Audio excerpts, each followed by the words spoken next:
रहा, कितना चलकर लौटे, एक बूंद पानी नहीं मिला। क्या अब हम ऐसे ही रहेंगे माँ? घने जंगल में एक पुराना बरगद का पेड़ था। उसी पर एक छोटी सी टुनटुनी चिड़िया अपने साथ नन्हे बच्चों के साथ रहती थी। उसका घर पत्तों तिनकों से बना था, लेकिन उसमें हर रोज हंसी खुशी की आवाजें गूंजती थी। सुबह सुबह सूरज की हल्की धूप जब पत्तों से छनकर आती, तो टुनटुनी चिड़िया अपने बच्चों को कहती, देखो बच्चों, ये सुनहरी किरणें हमें हर दिन कुछ नया करने की प्रेरणा देती है। हम सब एक साथ हैं, यही सबसे बड़ी खुशी है। ये सुनकर चीकू, मीठी, गुल्लू, पिंकी, सुनहरी और कुकू वो सब उड़ने लगे और खेलने के लिए बाहर निकल पड़ते हैं। लेकिन एक दिन सूरज कुछ ज्यादा ही गर्म होकर उगा। पानी के तालाब की हालत बिगड़ने लगी। गर्मी की तपिश से वो धीरे धीरे सूखने लगा। तीसरे दिन तक तालाब में बस कीचड़ बचा था। उसी दोपहर प्यासे बच्चों ने माँ के पास आकर पुकार लगाई, माँ गले में कुछ नहीं जा रहा, कितना चलकर लौटे, एक बूंद पानी नहीं मिला। क्या अब हम ऐसे ही रहेंगे माँ? टुनटुनी ने उन्हें अपने पंखों में समेट लिया। उसकी आंखों में आंसू थे, लेकिन आवाज में हिम्मत। मेरे प्यारे बच्चों, मैं तुम्हें भूखा रहना सिखा सकती हूँ, लेकिन प्यास से तड़पते देखना मुझसे नहीं होगा। मैंने तुम्हें वादा किया है ना कि जब तक मैं जिंदा हूँ तुम्हें कुछ नहीं होने दूंगी। ये मेरी लड़ाई है, अब सिर्फ एक माँ की नहीं, पूरे जंगल की। बच्चे चुप हो गए। सबकी आंखें माँ की आंखों में थी और वहाँ जलती थी उम्मीद की लो। अगली सुबह वो उड़कर जंगल की चोटी वाले पेड़ तक गए, जहाँ अक्सर सब पक्षी मिलते थे। भाइयों बहनों, क्या आप सब भी मेरे बच्चों की तरह प्यास से तड़प रहे हो? क्या हमने यही जीवन चुना था, एक जंगल जहाँ जल ही नहीं? टुनटुनी बहन, हमने बहुत जगह तलाश ली, लेकिन नदियाँ भी सूख रही है। अब सिर्फ एक चमत्कार ही बचा सकता है। तभी वहाँ कौवा उड़कर आता है। या फिर हमारी एकजुटता। अगर हर पक्षी अपनी चोंच से थोड़ा पानी लाए, हम मिलकर इस तालाब को भर सकते हैं। मैं पास के गांव तक गया था, वहाँ एक कुआं है, हम वहाँ से पानी ला सकते हैं। हमारी चोंचें भले ही छोटी हो, लेकिन हमारी नीयत बड़ी है। अगर मेरे 7 नन्हे बच्चे तक कोशिश कर सकते हैं, तो हम क्यों नहीं? अगले कई दिनों तक हर पक्षी सुबह सुबह निकलता। टुनटुनी अपने बच्चों को सिखाती, सुनहरी बेटा, तुम्हें पंख कमजोर लगते हैं ना, तो थोड़ा कम उड़ो, लेकिन रुको मत। प्यासे को पानी पहुंचाना सबसे बड़ा धर्म है। सभी पक्षी गांव से, नदियों से, यहाँ तक कि कुछ इंसानों के बर्तनों से भी पानी लाते और तालाब भरने का प्रयास जोरों पर था। पर गर्मी बढ़ती जा रही थी और पक्षियों की ताकत अब कम होने लगी थी। एक सुबह टुनटुनी अपनी बेटी सुनहरी को लेकर पास के गांव की ओर गई। माँ, क्या इंसान हमारी मदद करेंगे? वो तो कभी भी हमें अपने पास नहीं आने देते। बेटा, हर इंसान बुरा नहीं होता, कईयों के दिल बहुत बड़े होते हैं। हमें सिर्फ भरोसा रखना है।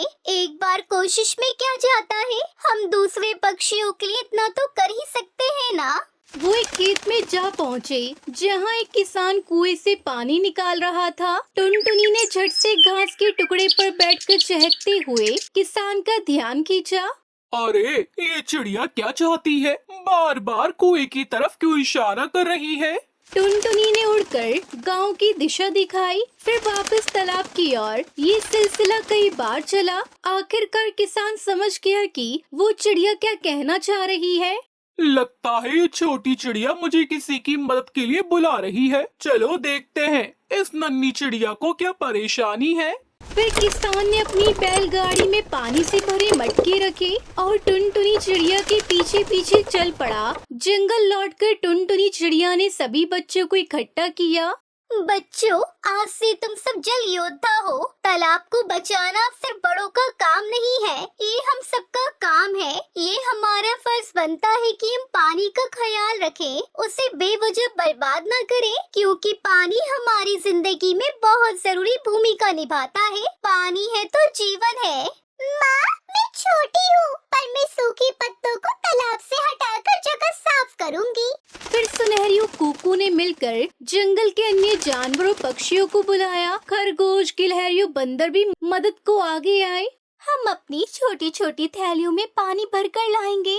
बंदर डालियों पर उछलते हुए कहता है, मैं पेड़ से कूदकर जल्दी पानी पहुंचा सकता हूँ। कुछ दिनों बाद सबकी थोड़ी थोड़ी मदद के बाद अब तालाब भर चुका था। पानी में चांद की परछाई दिखती थी। सभी पक्षी, जानवर, इंसान खुशी से झूम उठे। उस शाम जंगल में उत्सव मनाया गया। टुनटुनी चिड़िया ने एक ऊंची शाखा से सबको संबोधित किया। आज मैं गर्व से कह सकती हूँ कि ये जंगल सिर्फ पेड़ों और जानवरों का नहीं है, ये हमारी प्यार, हमारी एकता और हमारी मेहनत का घर है। मैंने अपने जीवन में कई फसलें बोई, लेकिन आज पहली बार इंसान और जानवरों पक्षियों की दोस्ती की फसल देखी है। मैं बहुत खुश हूँ कि मैं तुम्हारी खुशी का थोड़ा सा हिस्सा बन पाया। जंगल में ढोल बजाए गए, मोर नाचने लगे, पंछियों ने गीत गाए। तालाब के किनारे टुनटुनी के बच्चों ने फूल सजाए। रात को जब पक्षी सब सोने लगे, सुनहरी ने माँ से पूछा, माँ, क्या हम फिर कभी प्यासे होंगे? टुनटुनी चिड़िया प्यार से मुस्कुराते हुए कहती है, शायद हाँ बेटा, लेकिन अब हमें डर नहीं लगेगा, क्योंकि अब हमें पता है कि मिलकर हम हर प्यास मिटा सकते हैं। एक शाम जब तालाब में फिर से पानी भरा हुआ देखा तो सुनहरी चिल्लाई, माँ देखो, पानी हमारी मेहनत रंग लाई। माँ, टुनटुनी ने देखा, उसका चेहरा मुस्कान से चमक उठा। उसने बच्चों को गले लगाया। आज मैंने तुम्हें सिर्फ पानी नहीं दिया बेटा, मैंने तुम्हें सिखाया कि जब हम एकजुट होते हैं तो सूखा भी हार मान लेता है। इस कहानी से यही सीखने को मिलता है कि एकता से हम मिलकर किसी भी कठिनाई को मिटा सकते हैं।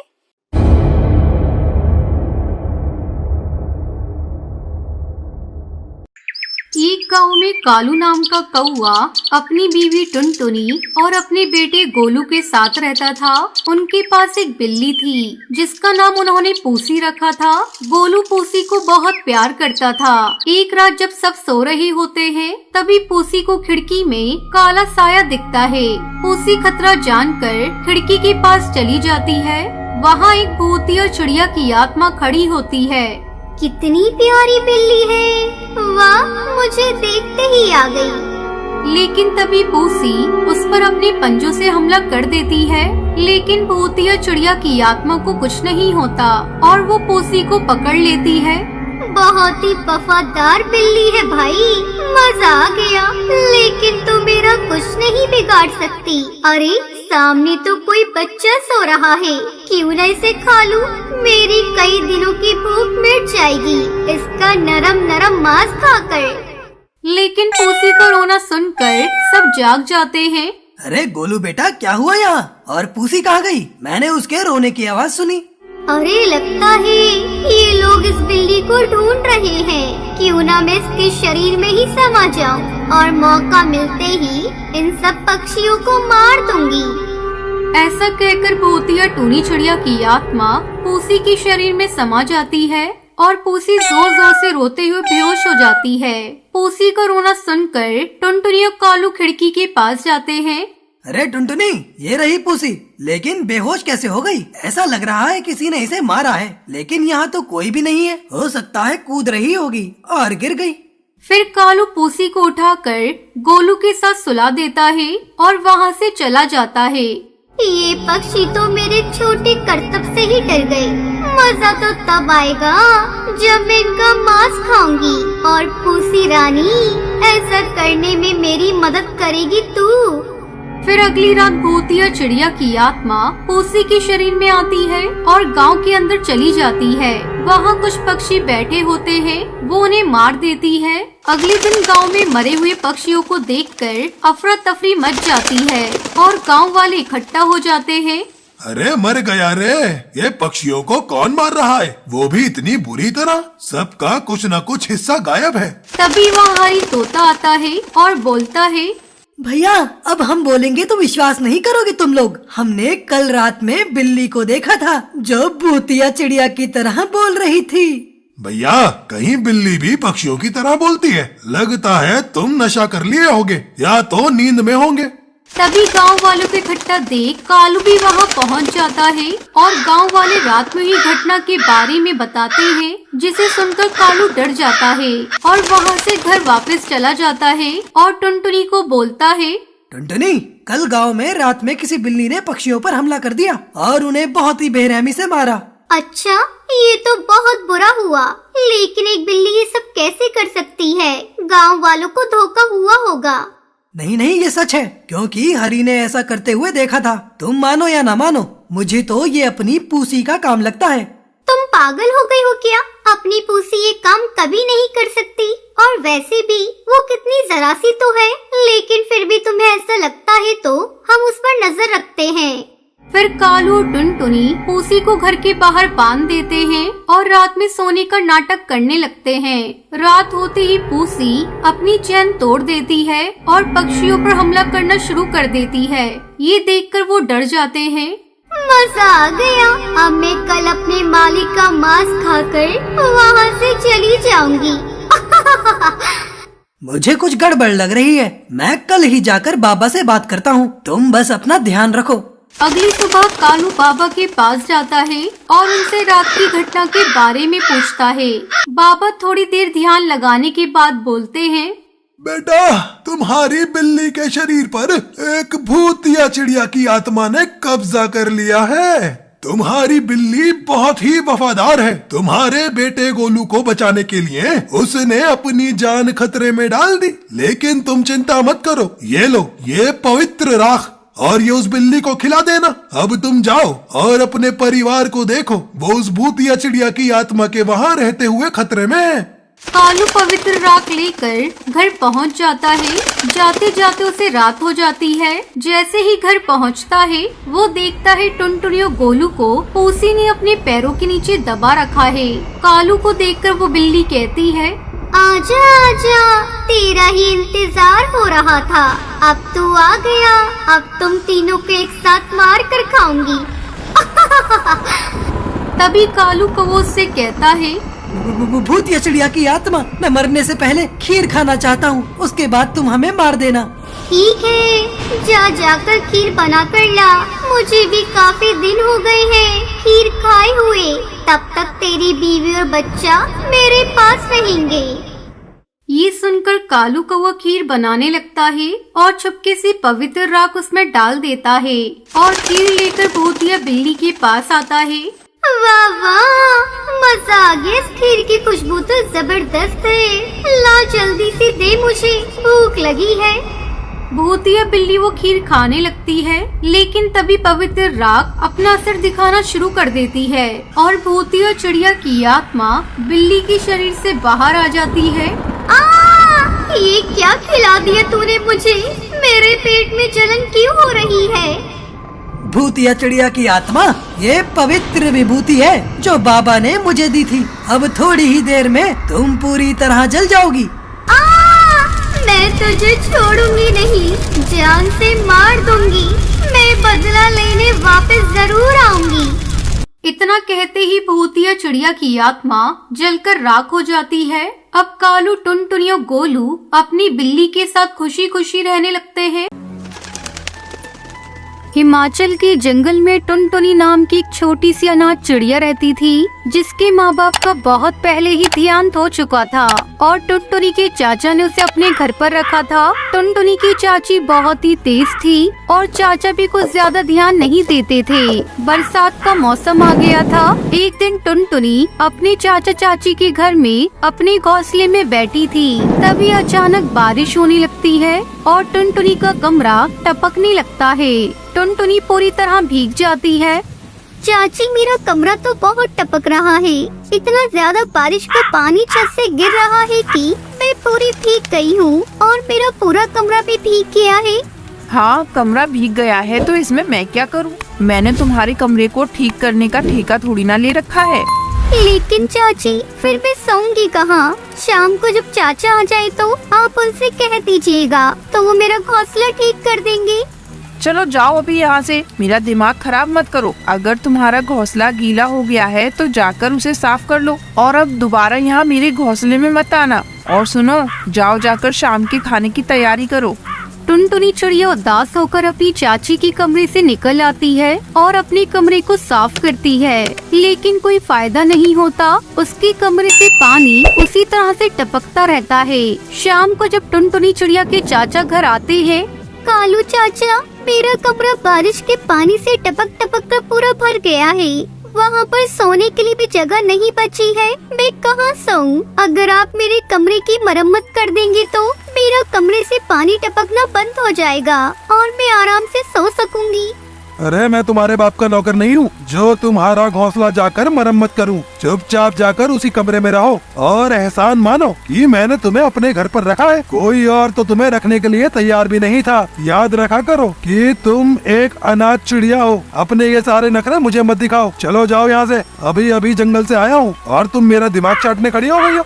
कालू को गुस्से से चिल्लाता देखकर टुनटुनी चिड़िया रोने लगती है। तभी टुनटुनी की चाची चमेली कौवी टुनटुनी के पास आती है और उसे धक्का देकर घर से बाहर निकाल देती है। चाची, मुझे घर से बाहर क्यों निकाल रही हो? मैंने क्या किया? बहुत ज्यादा तुझे पानी टपकने से परेशानी हो रही थी ना। अब जब तू सारी रात घर के बाहर बारिश में भीगेगी तो तुझे समझ में आएगा। नहीं चाची, ऐसा मत करो। मैं घर के बाहर कैसे रहूंगी? बारिश भी इतनी तेज हो रही है। अत्याचारी चाची टुनटुनी की एक भी बात नहीं सुनती और अपने घर का दरवाजा बंद कर देती है। टुनटुनी चिड़िया घर के बाहर खड़ी होकर रोने लगती है, लेकिन उसकी जालिम चाची का दिल जरा भी नहीं पिघलता। टुनटुनी चिड़िया सारी रात तेज बारिश में भीग जाती है और उसे तेज बुखार आ जाता है। सुबह के टाइम जब कालू कौआ घर का दरवाजा खोलता है और टुनटुनी चिड़िया को घर के बाहर बेहोश देखकर चिल्लाने लगता है। चमेली, चमेली, यहाँ बाहर आओ जल्दी। अरे ये देखो, यहाँ पर इस टुनटुनी की बच्ची को क्या हो गया है? अरे ये यहाँ बेहोश पड़ी है।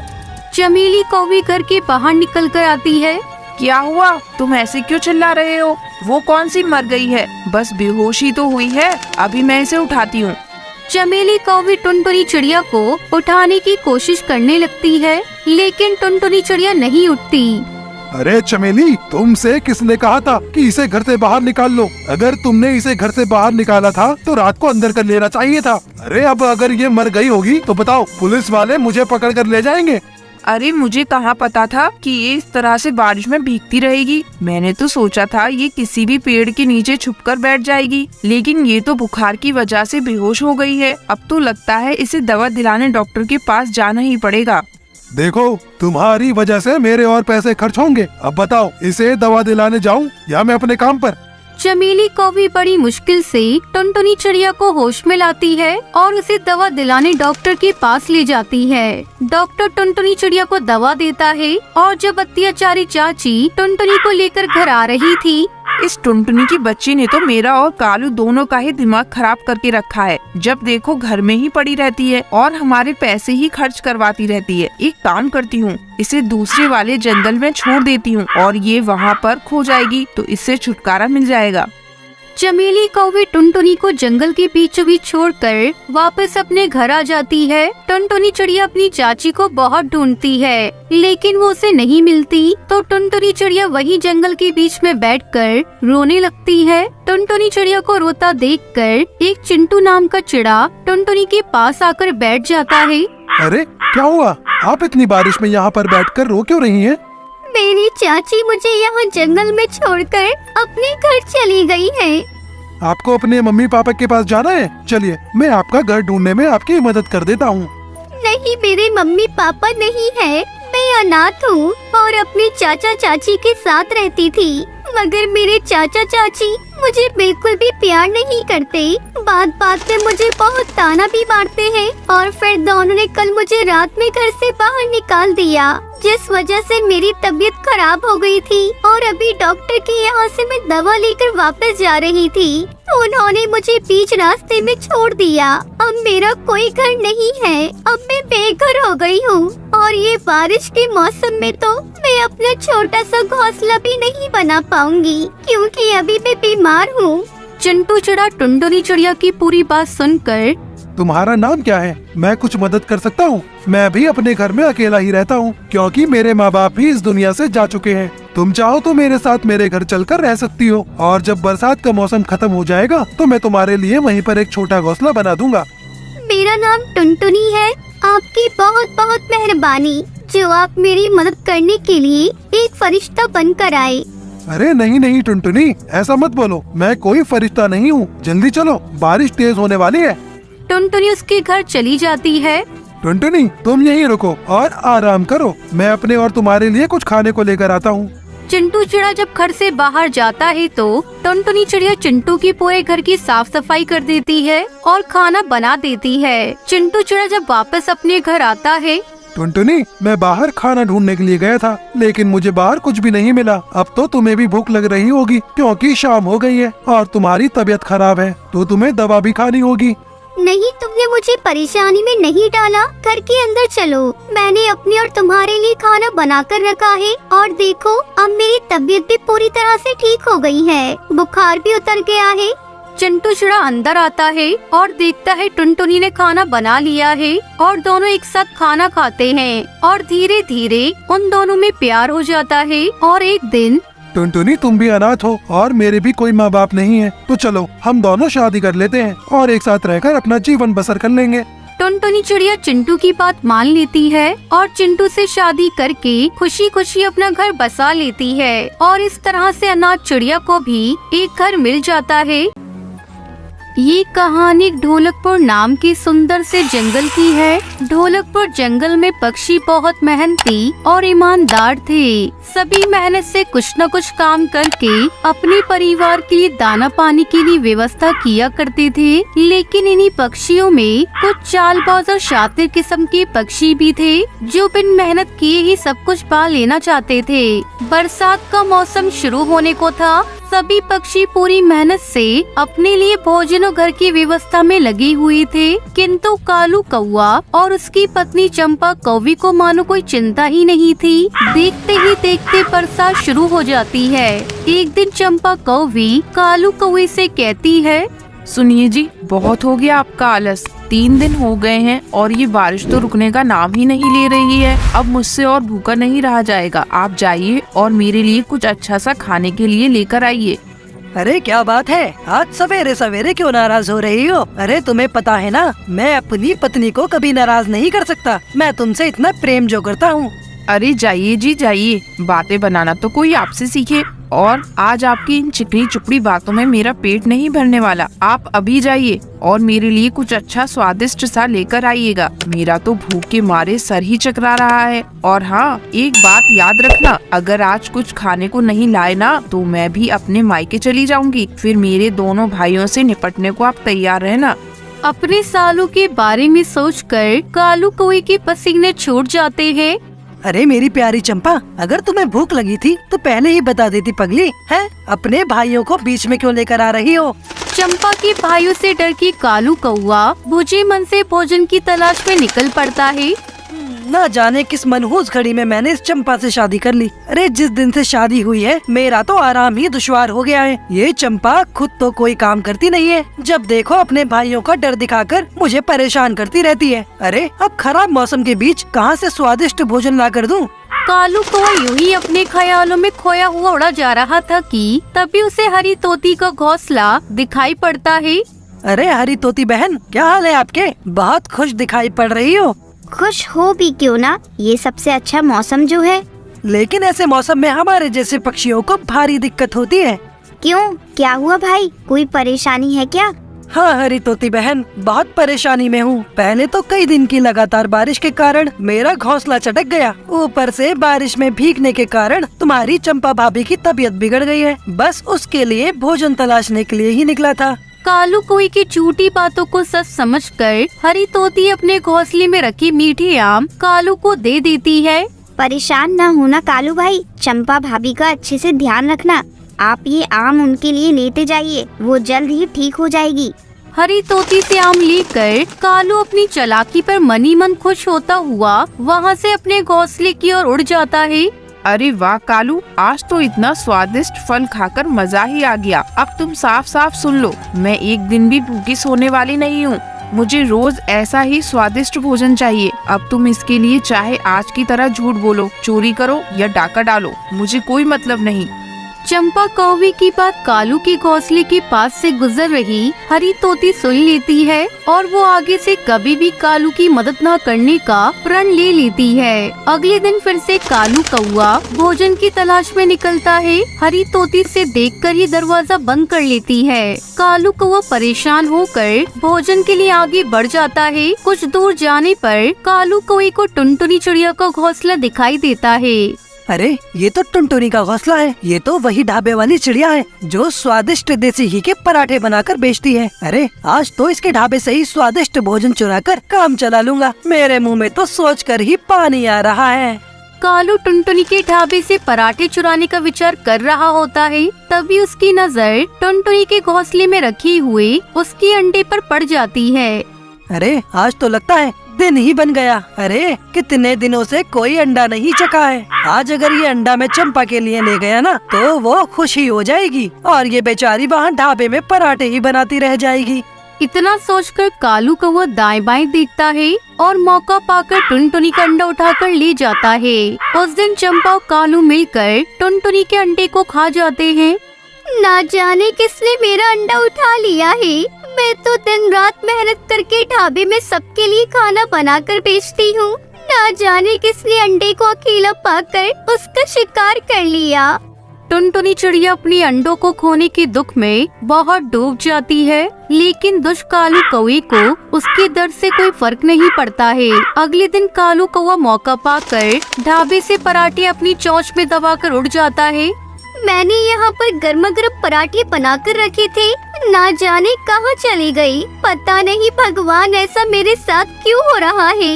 मैंने किसी का क्या बिगाड़ दिया। जरूर ये किसी न किसी दुष्ट पक्षी का ही काम है, लेकिन मैं क्या करूँ? कैसे पता लगाऊं कि कौन दुष्ट चोरी कर रहा है? एक दिन टुनटुनी चिड़िया अपने दोस्त बंटी कबूतर को अपनी परेशानी बताती है।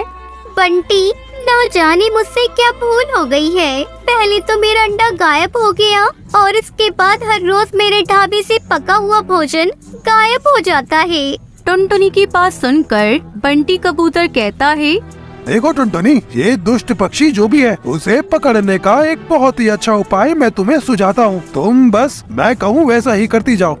बंटी कबूतर से दवाई की पुड़िया लेकर टुनटुनी चिड़िया अपने घर चली जाती है। अगले दिन टुनटुनी चिड़िया पराठे बनाने के आटे में बंटी कबूतर की दी हुई दवा मिला देती है और नरम नरम स्वादिष्ट देसी घी की पराठे बनाकर रसोई घर में रखकर जानबूझकर वहाँ से बाहर निकल जाती है। कुछ ही देर में कालू कौवा आता है और पराठे उठाकर अपने घोंसले की ओर उड़ जाता है। कुछ देर बाद अरे मर गया, अरे मर गया। अरे आज तो लगता है दर्द से मेरी जान ही निकल जाएगी। चंपा कुछ करो, अरे कोई जल्दी से बंटी वैद्य को बुलाओ, नहीं तो मेरा दम निकल जाएगा। अरे जल्दी करो। और ठूस ठूस कर खाओ। खाते समय अपने पेट का तो ध्यान रखना चाहिए था ना। अब भुगतो।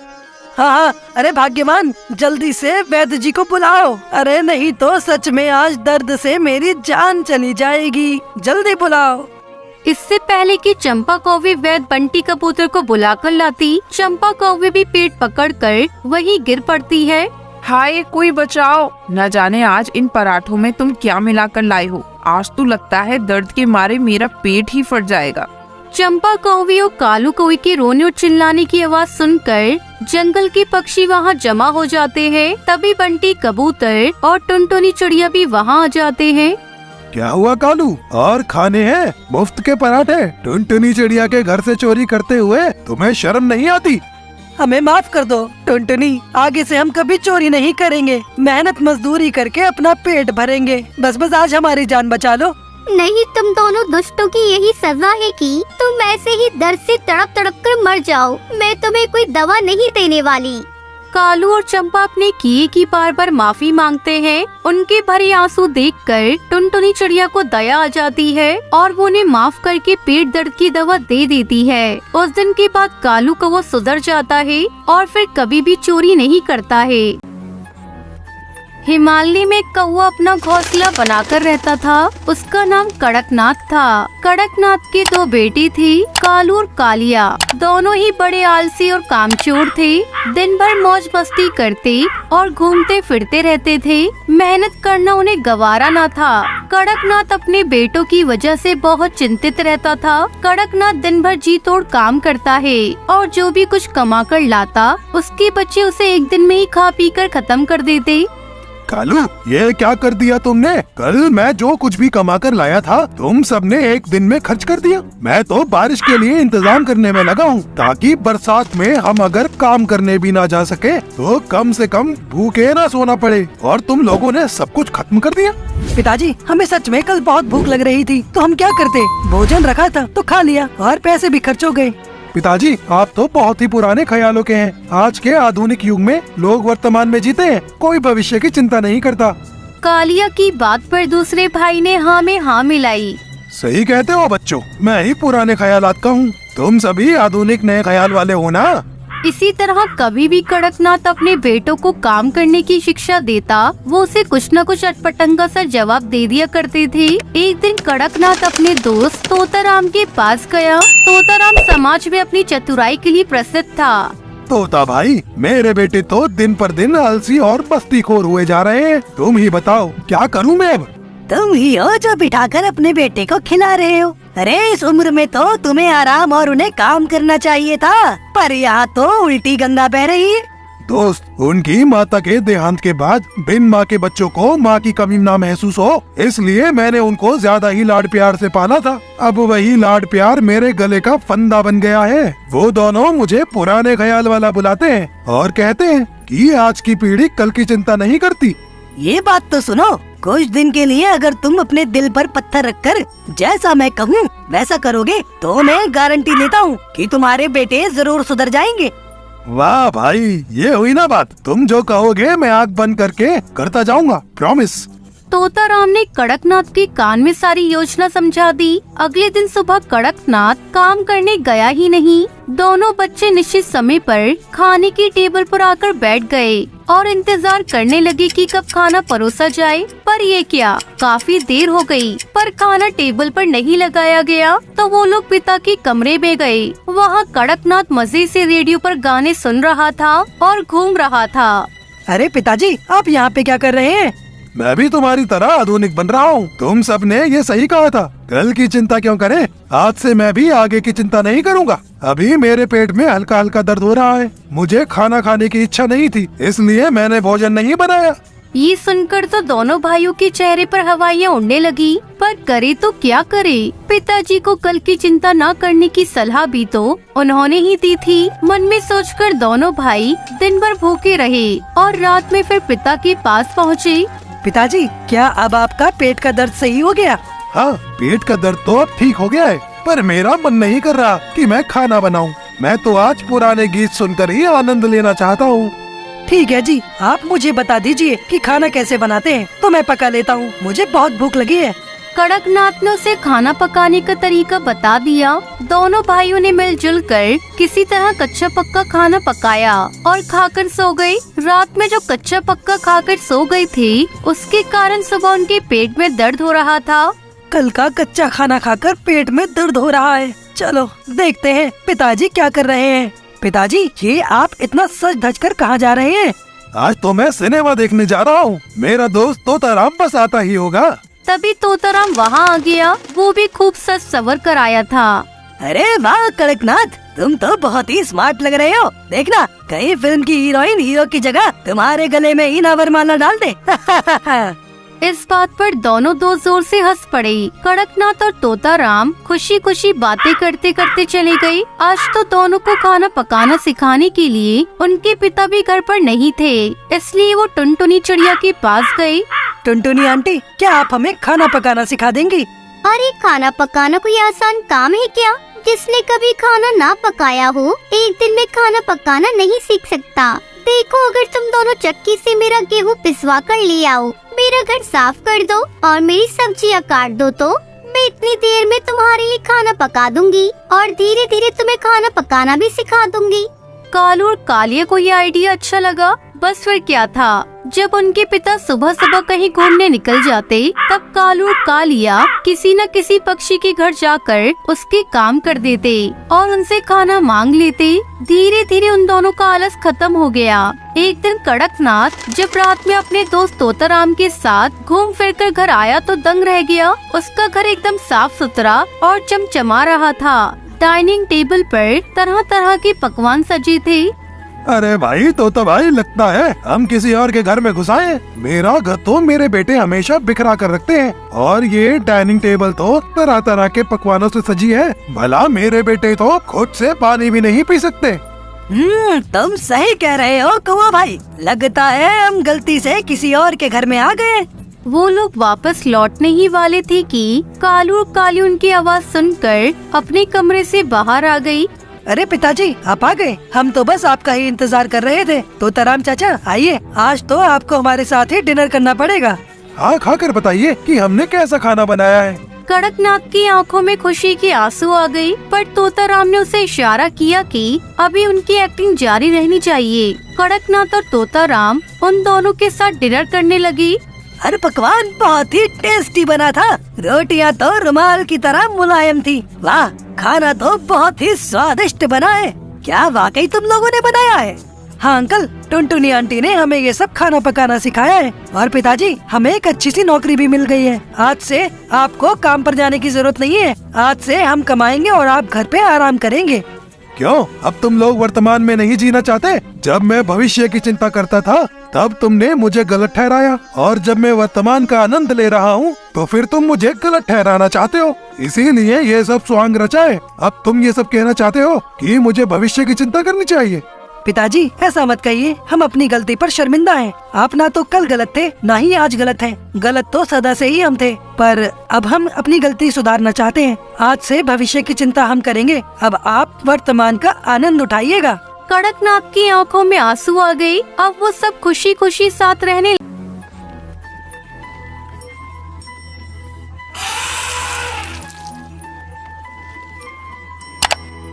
ढोलकपुर जंगल में टुनटुनी चिड़िया छोटा सा ढाबा चलाती थी। उसका बड़ी मुश्किल से गुजारा हो रहा था।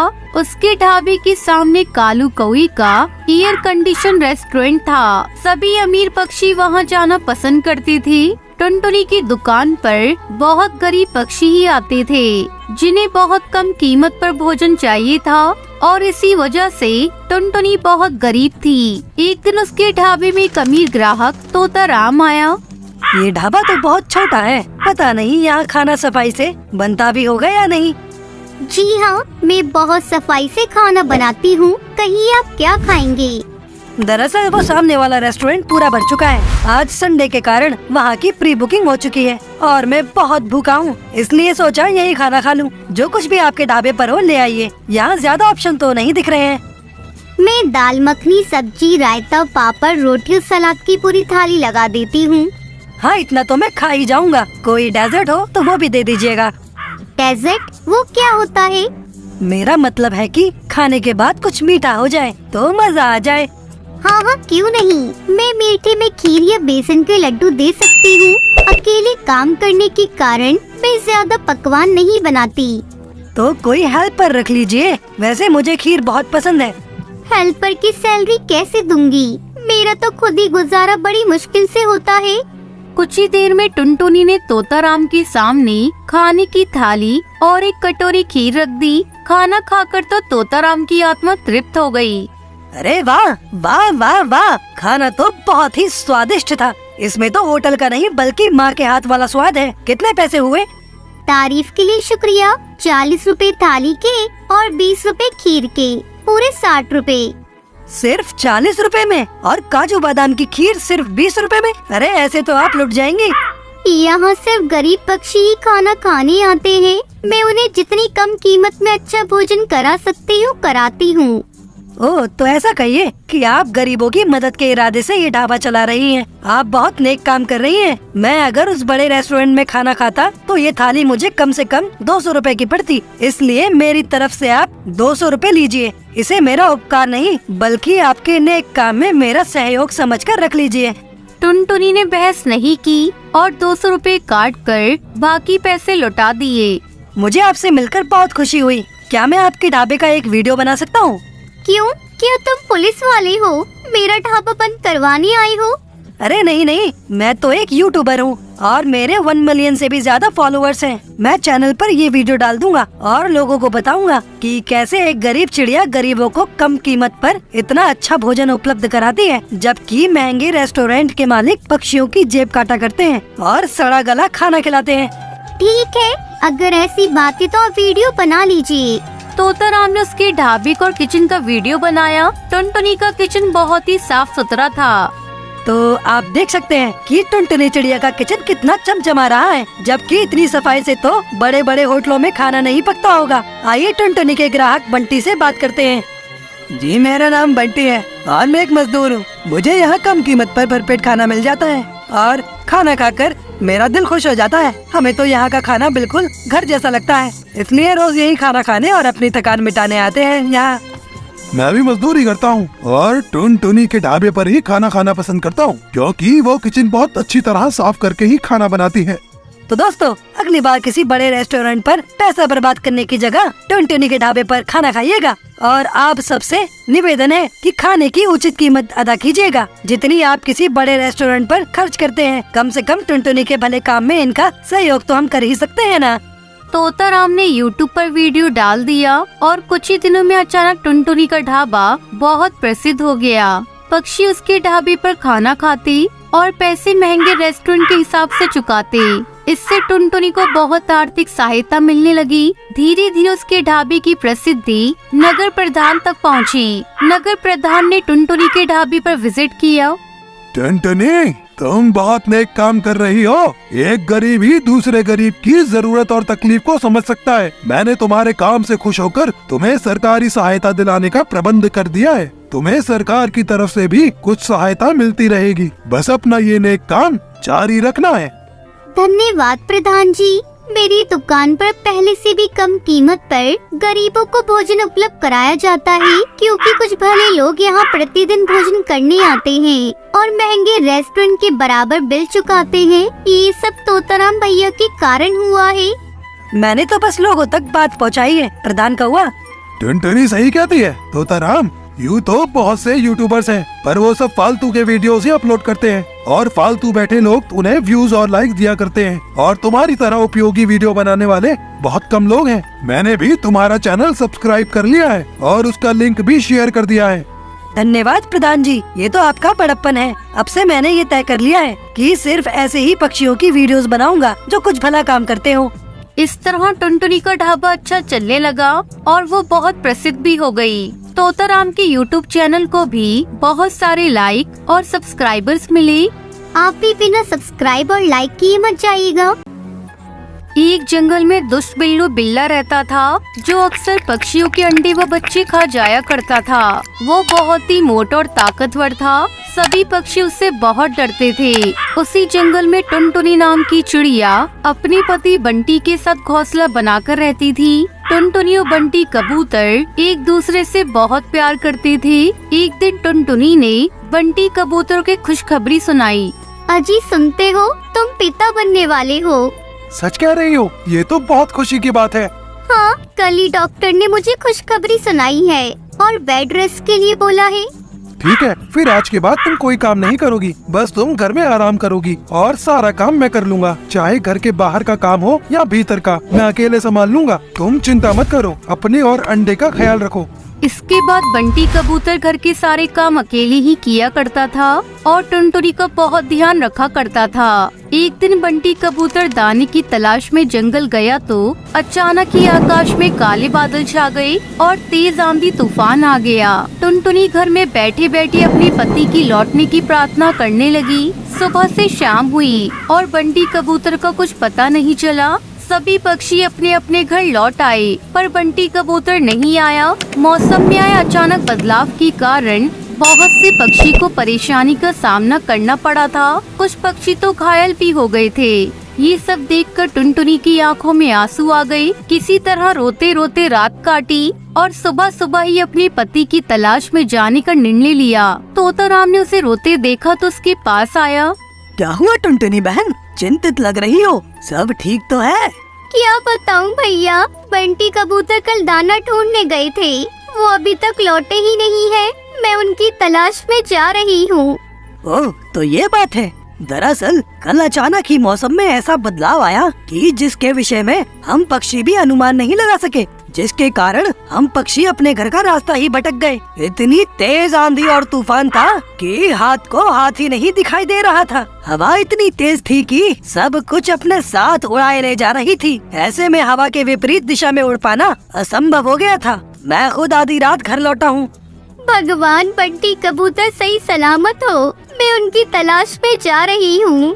टुनटुनी, तुम ऐसी हालत में क्यों परेशान होगी? मैं हूँ ना, मैं उसे ढूंढ लूंगा। अंतिम बार मैंने उसे जामुन के पेड़ के पास देखा था, वहीं से उसे ढूंढना शुरू करता हूँ। तुम घर पर आराम करो।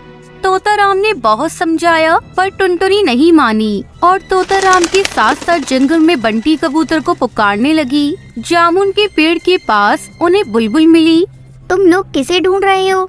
मेरे पति बंटी कबूतर कल दाना ढूंढने गए थे, वो अभी तक लौटे नहीं। हम दोनों उन्हीं को ढूंढ रहे हैं। तो ये बात है, कल बहुत तेज आंधी आई थी। हवाएं पूर्व दिशा से पश्चिम दिशा की ओर चल रही थी और सब कुछ अपने साथ ले जा रही थी। मेरे ख्याल से हमें पश्चिम दिशा में तलाश करना चाहिए। चलो, मैं भी तुम लोगों के साथ चलती हूँ। धन्यवाद बुलबुल बहन। इसमें धन्यवाद की क्या बात है? एक पक्षी दूसरे पक्षी के काम नहीं आएगा तो कौन आएगा? इस प्रकार वो तीनों मिलकर बंटी कबूतर को ढूंढने लगी और कुछ आगे जाने पर उन्हें कौवा मिला। क्या हुआ टुनटुनी बहन? मेरे पति बंटी कबूतर कल से घर नहीं लौटे हैं। मैं उन्हीं को ढूंढ रही हूँ। ओह, ये जानकर बहुत दुख हुआ कि तुम ऐसी हालत में तुम्हें इतनी परेशानी उठानी पड़ रही है। चलो, मैं भी तुम्हारे साथ बंटी कबूतर को ढूंढने चलता हूँ। धन्यवाद कालू भैया। पहले भैया बोलकर अपना बनाती है, फिर धन्यवाद कहकर पराया कर देती हो। चलो बहन, जल्दी चलो, कहीं देर ना हो जाए। थोड़ा आगे जाने पर उन्हें झाड़ी में बंटी कबूतर का पंख फंसा हुआ दिखाई दिया। ये तो मेरे पति बंटी कबूतर का पंख है। इसका मतलब वो यही कहीं आसपास होंगे। ये इलाका तो बिल्लू बिल्ले का है, वो पास ही में रहता है। अगर बंटी कबूतर उसके हाथ में पड़ गया तो मुझे अफसोस है कि अब तक वो जीवित नहीं बचा होगा। नहीं, ऐसा मत कहो। बंटी कबूतर को कुछ नहीं हो सकता। मुझे बताओ, वो बिल्ला कहाँ रहता है? मैं उससे अपने पति की जान की भीख मांगूंगी। अगर वो फिर भी नहीं माना तो मैं उससे कहूँगी कि वो मुझे भी खा जाए। मैं बंटी कबूतर के बिना अकेले संसार में नहीं जीना चाहती। अरे टुनटुनी, ऐसा क्यों कहती हो? अपनी नहीं तो अपने बच्चों की तो परवाह करो। भगवान न करे बंटी कबूतर के साथ कुछ अनहोनी हो, पर यदि कुछ भी हो जाए तो तुम्हें चिंता करने की कोई जरूरत नहीं। हम सभी पड़ोसी पक्षी तुम्हारा ध्यान रखेंगे।